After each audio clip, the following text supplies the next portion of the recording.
Hello बच्चों, आज हमारा चैप्टर है the interview. The next chapter is chapter number 7, the interview. ये वर्ड कोई नया नहीं है, आप सब लोगों को पता है इंटरव्यू क्या होता है ना। बट फिर भी आप लोगों को नहीं पता है। अभी आपसे पूछेंगे, जैसे मैंने क्लास में पूछा था बच्चों से, इंटरव्यू का मतलब क्या होता है। तो इंटरव्यू का मतलब मैडम साक्षात्कार होता है ना। ये जो भी है साक्षात्कार, ओके। तो ये तो इसका हो गया हिंदी ट्रांसलेशन। इसका मीनिंग क्या हुआ, मतलब क्या हुआ, है ना। तो इंटरव्यू का मीनिंग क्या है, मतलब क्या है। इंटरव्यू का मतलब साक्षात्कार है, साक्षात्कार का मतलब इंटरव्यू है, इंटरव्यू का मतलब साक्षात्कार, साक्षात्कार का मतलब इंटरव्यू, है ना। चलो ये गेम हम बंद करते हैं यहाँ पे और इसका मीनिंग समझते हैं। सबसे पहले तो इसको क्या करते हैं, हम दोनों दो टुकड़ों में तोड़ देते हैं, इंटर और व्यू। ये है इंटर और ये है व्यू। अब आपको समझ में आया इंटरव्यू का मतलब। इंटर का मतलब होता है अंदर का और व्यू का मतलब होता है दृश्य। अंदर का दृश्य होता है इंटरव्यू। किसी के भी अंदर का दृश्य, अंदर मतलब बॉडी के अंदर का, आत्मा का, मन का जो दृश्य है वो इंटरव्यू होता है। ओके, चलो इंटरव्यू हिंदी में इसका ट्रांसलेशन करें तो साक्षात्कार होता है। ओके, चलो। तो जब किसी व्यक्ति के, है ना, किसी इंसान के भीतर का व्यू अगर हमें देखना हो, है ना, तो उसके लिए जो प्रक्रिया अपनाई जाती है वो है इंटरव्यू। अब इसके वैसे तो बहुत सारे विधियां होती हैं। किसी के अंदर की सच्चाई पता लगाने की बहुत सारी विधियां होती है ना। इंटरव्यू में भी बहुत सारी विधियां होती है। उसमें से एक विधि होती है क्वेश्चन आंसर। जैसे कि एक विधि होती है क्वेश्चन आंसर, मतलब क्वेश्चन पूछ के किसी को भी क्वेश्चन पूछेंगे, वो उसका जवाब देगा तो हमें उसके बारे में पता चलेगा। ये बहुत ज़्यादा फेमस है क्वेश्चन वाली विधि, है ना। चलो, तो हम पढ़ेंगे इंटरव्यू क्या है ना। Let's get started.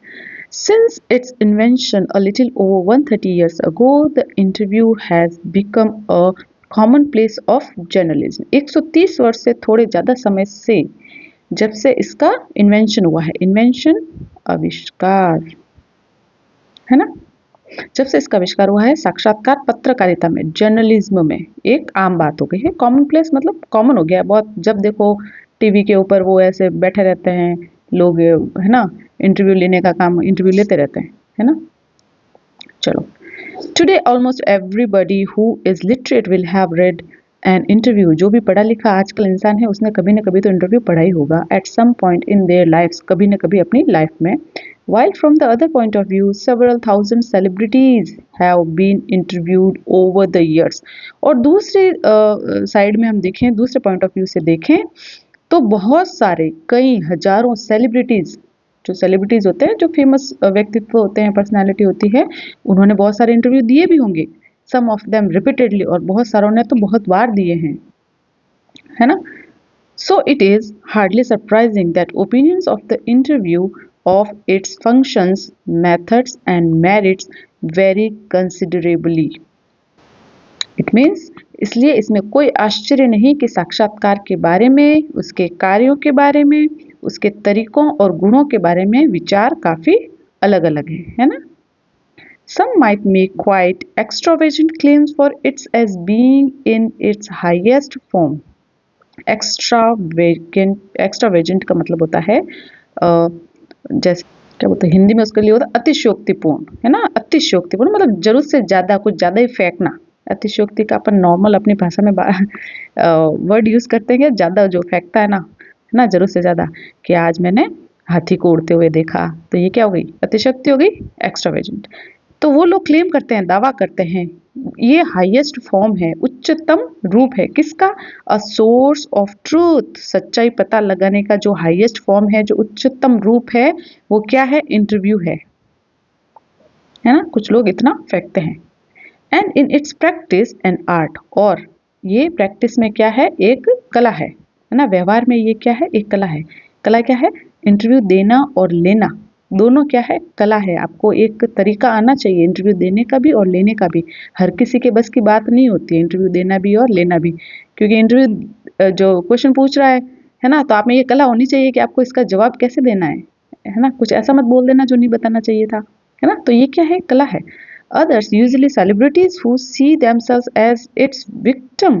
लेकिन जो सेलिब्रिटीज होते हैं ना, फेमस लोग होते हैं, वो इतने तंग आ चुके होते हैं क्वेश्चन से, जो इंटरव्यू में क्वेश्चन पूछते हैं ना उनसे, पर्सनल लाइफ के बारे में, किससे भी, कोई भी अंटू शंटू कुछ भी पूछ लेंगे, है ना। और वो इतना परेशान हो जाते हैं इंटरव्यू दे दे के, है ना, लोग पीछे पड़ जाते हैं। फेमस होते हैं ना, क्या करें, हमारा तो कोई नहीं लेता। तो वो जो फेमस होता है वो लोग परेशान हो जाते हैं, तो वो अपने आप को क्या समझने लगते हैं, विक्टिम। विक्टिम का मतलब एक तरह से शिकार समझने लगते हैं। Might despise the interview as unwarranted intrusion into their lives. वो बोलते हैं कि ये जो इंटरव्यू है ना, इंटरव्यू का जो नाटक है, ये हमारी जिंदगी में बेवजह ताक झांक करता है ना, जीवन में अनावश्यक दखलंदाजी करते हैं, इसलिए वो उससे क्या करते हैं, घृणा करते हैं। और feel that it somehow diminishes them, just as in some primitive cultures it is believed that if one takes a photographic portrait of somebody, वो उसी तरह मतलब अनावश्यक है ना, या फिर घृणा करते हैं, जिस तरह पहले प्रिमिटिव मतलब जो बहुत सालों पहले हमारी संस्कृति में क्या समझा जाता था, बिलीव्ड, विश्वास किया जाता था कि अगर कोई आपका फोटो ले रहा है, फोटोग्राफिक पोर्ट्रेट, अगर आपका कोई चित्र ले रहा है, फोटो खींच रहा है किसी का भी, then one is stealing that person soul. इसका मतलब कोई आपकी आत्मा चुरा रहा है, उस फोटो के जरिए क्या कर रहा है, वो आपकी आत्मा चुरा रहा है। V.S. Naipaul feels that some people are wounded by interviews and lose a part of themselves. V.S. Naipaul जो कि बहुत ही फेमस राइटर है ना, अपनी यात्रा संबंधी अपनी पुस्तकों में, और उन्होंने क्या विचार व्यक्त किया है कि बहुत सारे, बाउंडेड का मतलब घायल, घायल होना, तकलीफ होना, दर्द होना, मतलब परेशान होना, है ना, बाय इंटरव्यूज के द्वारा वो बहुत हर्ट होते हैं, उनको बहुत बुरा लगता है ना, and lose a part of themselves, और अपना एक पार्ट खो देते हैं, इंटरव्यू देखकर अपना एक पार्ट खो देते हैं, उनको ऐसा फील होता है। Lewis Carroll, the creator of Alice in Wonderland, was said to have had a just horror of the interviewer and he never consented to be interviewed. जो अलाइस इन वंडरलैंड के जो राइटर हैं, रचयिता हैं, कौन है, लुइस कैरोल, उनके बारे में कहा जाता है कि साक्षात्कारकर्ता से एक उनको न्याय संगत भय था, मतलब वो इतना डरते थे, जो इंटरव्यू लेना आता था उनका, वो इंटरव्यूअर से हॉरर मतलब आतंक, इंटरव्यूअर मतलब इंटरव्यू करने वाला, जो क्वेश्चन पूछ रहा होता है ना, जो इंटरव्यू ले रहा होता है उसको बोलते हैं इंटरव्यूअर, और जो जवाब दे रहा होता है, जिसका इंटरव्यू हो रहा होता है, उसको बोलते हैं इंटरव्यूई, है ना। तो वो इंटरव्यू लेने वाले से इतना आतंक था, उनको इतना भय था, और उसने साक्षात्कार देने को कभी भी हाँ नहीं कहा, मतलब उन्होंने कभी साक्षात्कार नहीं दिए, है ना। It was his horror of being lionised which made him thus repel would be acquaintances, interviewers and the persistent petitioners for his autograph, and he would afterwards relate the stories of his success in silencing all such people with much satisfaction and amusement. जो Lewis carol का जो डर था, है ना, उसका वो भय था, उसे बहुत महत्व दिए जाने का था, और उसे सभी परिचित, जितने भी परिचित लोग थे उसके, है ना, नोन थे, एक्वेंटेंसेस का मतलब होता है परिचित, साक्षात्कारकर्ताओं और ऑटोग्राफ की मांग करने वाले अड़ियल लोगों से दूर रखता था, है ना, सेटिस्फैक्शन एंड अम्यूजमेंट। और बाद में वो बड़े संतोष और विनोद के साथ ऐसे लोगों, संतोष और सुख के साथ, संतुष्टि के साथ ऐसे लोगों को चुप रखने की अपनी सफलता की कहानी सुनाया करता था, मतलब वो बताते रहते थे कि कैसे वो ऐसे लोगों से दूर रहते हैं। ये इस तरह की बातें वो दूसरे लोगों के साथ करते थे कि वो इंटरव्यू लेने आया था, ऑटोग्राफ लेने आया था, मैंने कैसे अपने आप को उससे बचाया, तो वो अपनी इस तरह की कहानियां बाद में लोगों को सुनाते थे। Rudyard Kipling expressed an even more condemnatory attitude towards the interviewer। तो रूडयार्ड किपलिंग जो है, उन्होंने साक्षात्कारकर्ता के प्रति कहीं अधिक घृणा पूर्वक, है ना, कंडेमनेटरी का मतलब होता है घृणास्पद या घृणापूर्वक, है ना, बहुत ही ज्यादा, उनको और भी ज्यादा नफरत है जो इंटरव्यू लेने आते हैं, है ना। Attitude towards the interviewer, his wife Caroline writes in her diary for 14 October 1892 that their day was wrecked by two reporters from Boston.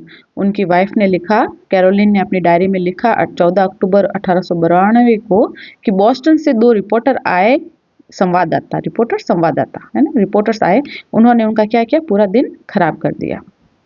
She reports her husband as saying to the reporters, why do I refuse to be interviewed, because it is immoral. वो लिखती हैं कि उनके पति ने संवाददाता, वो जो रिपोर्टर आए थे, उनसे कहा, मैं साक्षात्कार देने से मना क्यों करता हूँ, क्योंकि यह इमोरल है, अनैतिक है, ये नैतिकता के खिलाफ है। आपको कोई हक नहीं है मेरे बारे में ये पूछने का कि मैं क्या हूँ, कैसा हूँ, मैंने क्या किया, क्या नहीं किया, ये जानकारी आपको प्राप्त करने का कोई हक नहीं है, अनैतिक है। क्यों किसी की पर्सनल लाइफ के बारे में जानना, है ना। इट इज़ अ क्राइम, ये क्राइम है, जुर्म है, just as much of a crime as an offence against my person as an assault and just as much merits punishment. अब उन्होंने कहा कि ये अपराध है, ये वैसा ही अपराध है जितना मेरे ऊपर किया गया आक्रमण, अगेंस्ट माई पर्सन। उन्होंने बोला कि ये उतना बड़ा अपराध है जितना आप मेरे खिलाफ कोई आक्रमण कर रहे हो, मेरे ऊपर कोई आक्रमण कर रहे हो, ये उतना बड़ा क्राइम है, उतना ही दंडनीय है, उसकी भी वही सजा होनी चाहिए इंटरव्यू लेने की जो सजा किसी के ऊपर हत्या करने के इरादे से आक्रमण करने की होती है ना। वो इतने नफरत करते थे इंटरव्यू से। as an assault and just as much merits punishment. It is cowardly, ये डरपोकों का कार्य है, ये कायरतापूर्ण है, एंड वाइल, ये अप्रिय है। कुछ भी चीज जो हमें जिससे नफरत हो या पसंद न हो, while. No respectable man would ask it, कोई भी इज्जतदार आदमी कभी नहीं पूछेगा किसी और को कि आपका क्या प्लान है, आपने क्या किया, क्या नहीं किया। दूसरों के बारे में कभी कोई नहीं पूछता है, कोई भी इज्जतदार आदमी कभी किसी दूसरे बंदे को नहीं पूछेगा, उसके बारे में कोई क्वेश्चन नहीं करेगा, है ना, उसके बारे में नहीं जानना चाहेगा। मच लेस गिव इट, है ना, और देना तो बिल्कुल भी नहीं चाहेगा। पूछना, इज्जतदार आदमी कभी किसी से पूछना नहीं चाहेगा, और इज्जतदार आदमी अपने बारे में बताना तो बिल्कुल भी नहीं चाहेगा, है ना। Yet Kipling had himself perpetrated such an assault on Mark Twain only a few years before. परंतु कुछ ही वर्ष पहले किपलिंग ने ऐसा ही आक्रमण, मतलब उन्होंने खुद ने मार्क ट्वेन पर किया था, मतलब उन्होंने खुद ने मार्क ट्वेन का इंटरव्यू लिया था, और अब वो बोल रहे हैं मुझे बिल्कुल पसंद नहीं है। मतलब उन्होंने खुद ने लिया था और अब उनको बिल्कुल पसंद नहीं है ना। कुछ ही साल पहले उन्होंने किसका इंटरव्यू लिया था, मार्क ट्वेन का। इसमें से आपके पैसे जा सकता है शायद, है ना, ये ऐसा चैप्टर है शायद इसमें से पैसेज आ सकता है। H.G. Wells in an interview in 1894 referred to the interviewing ordeal. H.G. Wells ने एक साक्षात्कार में साक्षात्कार की कठिन परीक्षा की ओर संकेत किया है। But was a fairly frequent interviewee. ये देखो, इंटरव्यूई, इंटरव्यूअर जो वो पूछ रहा है, इंटरव्यूई जो बता रहा है ना। And 40 years later found himself interviewing Joseph Stalin.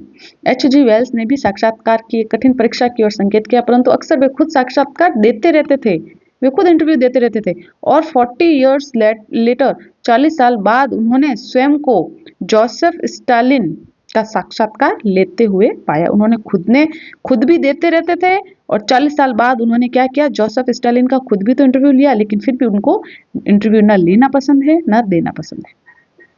कहने का मतलब है कि इंसान कितना भी चाहे, या खासकर जो सेलिब्रिटी होते हैं, जो फेमस होते हैं, वो कितना भी चाहे वो इंटरव्यू से नहीं बच सकते, या तो लेंगे या देंगे, है ना। चलो, Saul Bellow, who has consented to be interviewed on several occasions, nevertheless once described interviews as being like thumbprints on his wide pipe.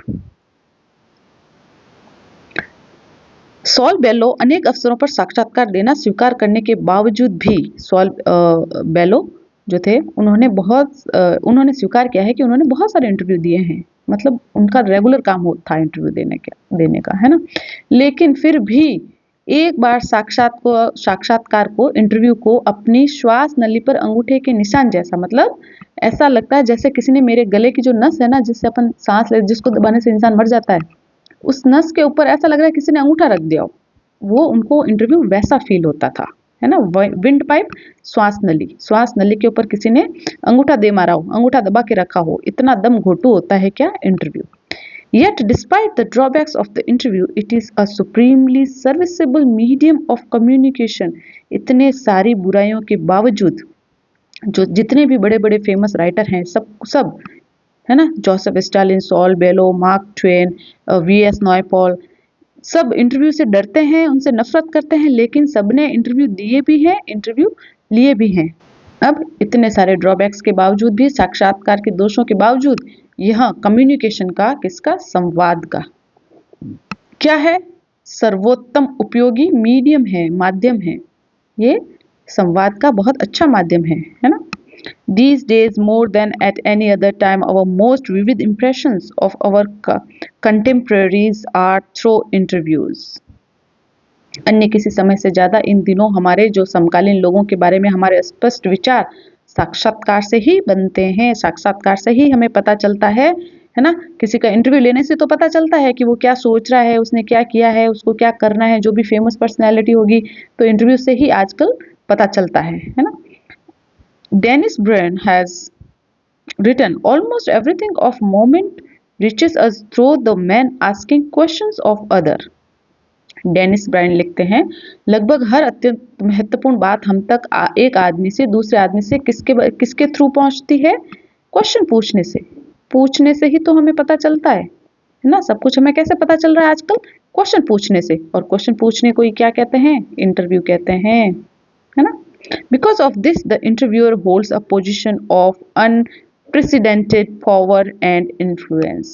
और इसी वजह से जो इंटरव्यू लेने वाला होता है, साक्षात्कारकर्ता, अपनी अभूतपूर्व शक्ति और प्रभाव का क्या रखता है, स्थान रखता है। उसके पास कितनी शक्ति होती है इंटरव्यूअर की, जो ले रहा होता है वो कुछ भी उससे क्वेश्चन पूछेगा, है ना, कैसा भी क्वेश्चन उससे रिलेटेड, और उसका आंसर उसको देना होता है ना।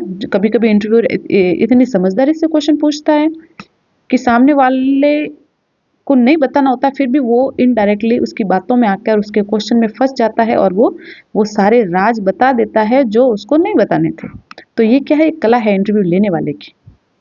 तो वो बहुत इंपॉर्टेंट रोल रखता है, कौन, इंटरव्यू लेने वाला। वो बातों बातों में आपसे वो बातें भी उगलवा लेता है ना, कभी कभी जो आपकी क्या बन जाती है, गले की फांस, है ना, भारी पड़ जाता है फिर आपको। तो कम बोलना चाहिए अपन को, है ना। ओके, तो प्रभाव स्थान रखता है और साक्षात्कार की भूमिका बहुत ही पावर एंड इन्फ्लुएंस, और उसका जो प्रभाव होता है वो बहुत ही महत्वपूर्ण होता है ना।